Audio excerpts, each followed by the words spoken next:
इस वीडियो में हम पढ़ेंगे क्रिस्टल फील्ड थ्योरी।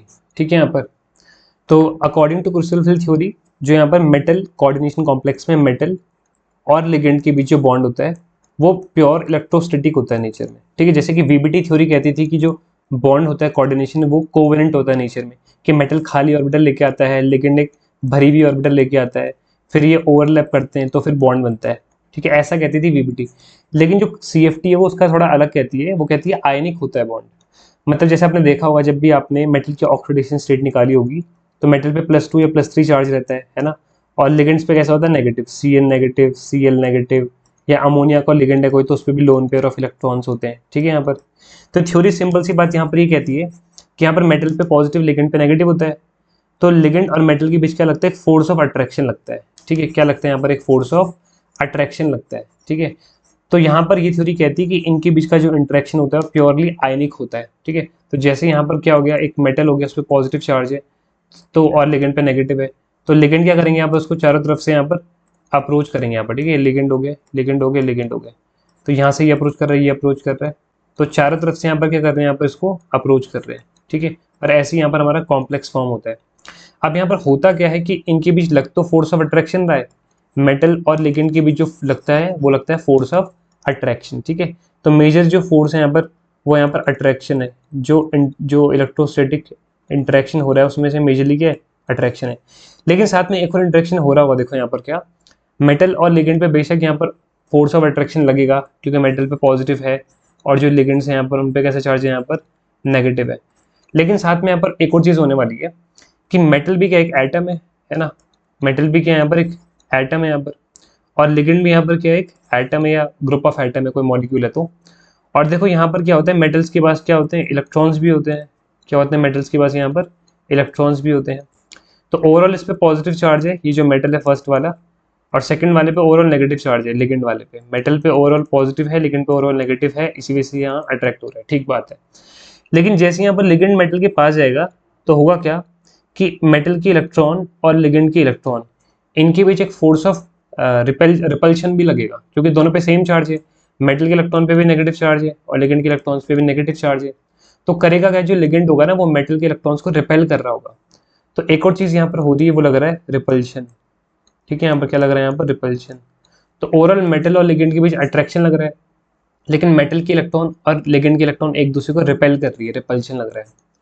और यहाँ पर सिंपल सा एक यहाँ पर फिजिक्स का, इलेक्ट्रोसिटी का सिंपल सा फंडा है कि अट्रैक्शन से सिस्टम की एनर्जी घटती है और रिपल्शन से सिस्टम की एनर्जी क्या करती है, बढ़ती है। तो ये फिजिक्स का कॉन्सेप्ट है, इसको हम यहाँ डिस्कस नहीं करेंगे। सिंपल ध्यान रखना, जब भी रिपल्शन लगेगा तो एनर्जी क्या होती है, बढ़ती है। अब यहाँ पर क्या हो रहा है, जो मेटल है यहाँ पर उसके इलेक्ट्रॉन्स पे रिपल्शन लग रहा है ना। इलेक्ट्रॉन मतलब कि ऑर्बिटल, इलेक्ट्रॉन कहाँ रहते हैं, ऑर्बिटल में। तो ऑर्बिटल में रिपल्शन लग रहा है, मतलब इलेक्ट्रॉन मतलब कि यहाँ पर क्या हो गया, ऑर्बिटल।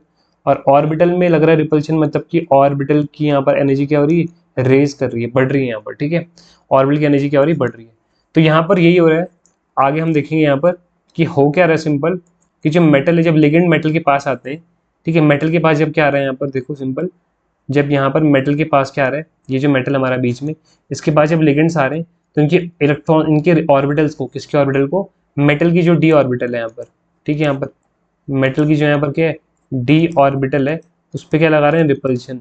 ठीक है, यहाँ पर क्या लगा रहे हैं, उस पर यहाँ पर रिपल्शन लगा रहे हैं यहाँ पर। ठीक है, रिपल्शन लगा रहे हैं, और वो रिपल्शन क्या कर रहे हैं यहाँ पर, एनर्जी बढ़ा रहा है ऑर्बिटल की, क्या कर रहा है, एनर्जी बढ़ा रहा है।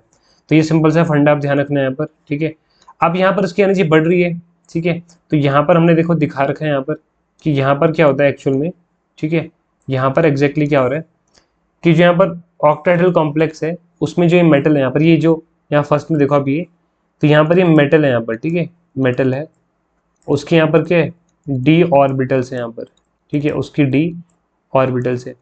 अब क्या, और उनकी एनर्जी रेस कर रही है, देखो यहाँ पर उनकी एनर्जी क्या हो रही है, यहाँ पर देखो ये बढ़ रही है।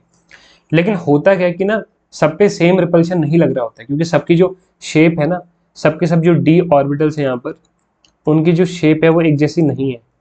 जो डी ऑर्बिटल्स हैं उनकी जो शेप है यहाँ पर वो सेम नहीं होती है, शेप डिफरेंट होती है, इस वजह से रिपल्शन भी अलग अलग लगता है उन पे। तो जो यहाँ पर ये दो ऑर्बिटल है यहाँ पर, d x square y square, d z square वाली, इन पे ज़्यादा ग्रेटर रिपल्शन ये फील करते हैं।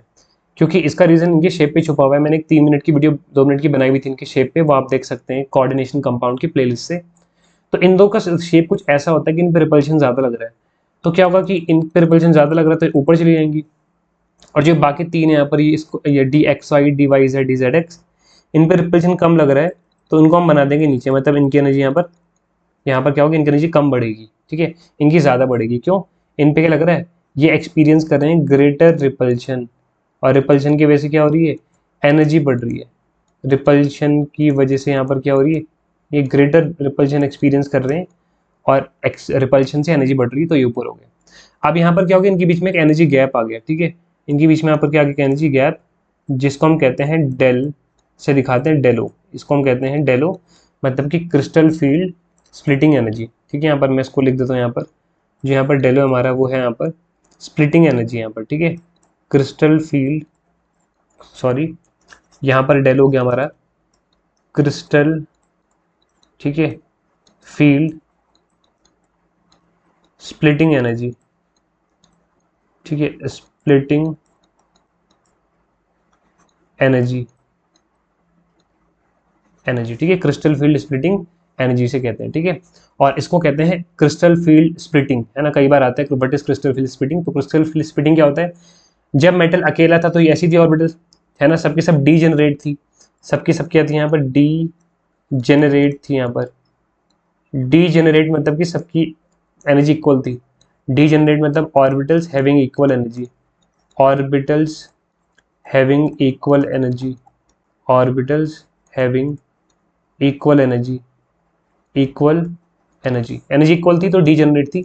अब बड़ी बड़ी बड़ी एनर्जी, फिर क्या हो गया बताओ, इन दोनों से ज़्यादा, इन दो ऑर्बिटल से ज़्यादा रिपल्शन फील किया तो इन दोनों की ज़्यादा बढ़ गई तो ऊपर चली गई, और जिनकी कम बढ़ी यहाँ पर उनको हम नीचे बना देंगे, ठीक है। अब जो ये तीन सेट ऑफ ऑर्बिटल है, इसको कहा जाता है यहाँ पर देखो क्या, इसको कहते हैं T2G orbitals, T2G, T stands for triply degenerate, तीन है ना और डी जनरेट है, इन तीनों की एनर्जी बराबर है, इसलिए आप नोटेशन में ध्यान मत दो, सिंपल T2G है, और इस सेट को हम कहते हैं यहाँ पर EG। तो ध्यान रखना है यहाँ पर, ये सेट क्या हो गया ऊपर वाला, नीचे वाला T2G, ऊपर वाला EG यहाँ पर, ठीक है। तो यहाँ पर ये हो गया splitting diagram of octahedral complex. अब अगर हम टेट्राहेड्रल का बनाएंगे तो ठीक इसका उल्टा हो जाएगा। आपको सिंपल करना क्या है, अगर आपको यही डायग्राम बनाना है फॉर टेट्राहेड्रल कॉम्प्लेक्सेस, यहाँ पर क्या होते हैं, 4 लिगेंड्स होते हैं यहाँ पर, तो आप सिंपल करोगे क्या, यहाँ पर ये बना दोगे क्या, आपकी यहाँ पर ये डी ऑर्बिटल, ठीक है, फिर सबकी एनर्जी बढ़ेगी, है ना, सबकी एनर्जी बढ़ेगी, पहले तो रिपल्शन सब पे लग रहा है यहाँ पर, लेकिन यहाँ पर क्या होगा, अब यहाँ पर क्या होगा देखो, सेम यहाँ पर इस बार यहाँ पर क्या होगा, जो तीन ऑर्बिटल्स हैं यहाँ पर ना, इन पे ये ज़्यादा ग्रेटर रिपल्शन फील करेंगे, क्योंकि इस बार लिगेंड जो है यहाँ पर वो अलग डायरेक्शन से अप्रोच कर रहा है, ठीक, जहाँ जैसे पहले कर रहा था ना ऑक्टाहेड्रल की केस में, उसके ठीक अलग डायरेक्शन से कर रहा है, तो ये इस बार ग्रेटर रिपल्शन फील करेंगे, तो इस बार इन तीन की ज़्यादा बढ़ जाएगी, तो इन तीन को ऊपर बनाएंगे, और दो वालों की कम बढ़ेगी तो दो को हम बनाएंगे नीचे, और इसको हम कह देते हैं, क्या बोला था, T2G, इसको बोला था EG। तो T2G इस बार ऊपर, इस बार EG नीचे, और इनकी एनर्जी गैप को हम कहते हैं यहाँ पर डेल T, डेल मतलब एनर्जी, टी मतलब tetrahedral, splitting energy for tetrahedral, ठीक है। तो यहाँ पर बहुत ही सिंपल सा है, बस आपको ध्यान रखना है मेन ऑक्टाहेड्रल का, ठीक है, ये डायग्राम ध्यान रखना है आपको कि यहाँ पर क्या होता है, EG ऊपर होता है, दो ऊपर तीन नीचे, T2G EG ऊपर T2G नीचे, और इसका रिवर्स कर देना कहाँ पर, टेट्राहेड्रल के केस में, ठीक है। तो ये थी आपकी क्रिस्टल फील्ड थ्योरी।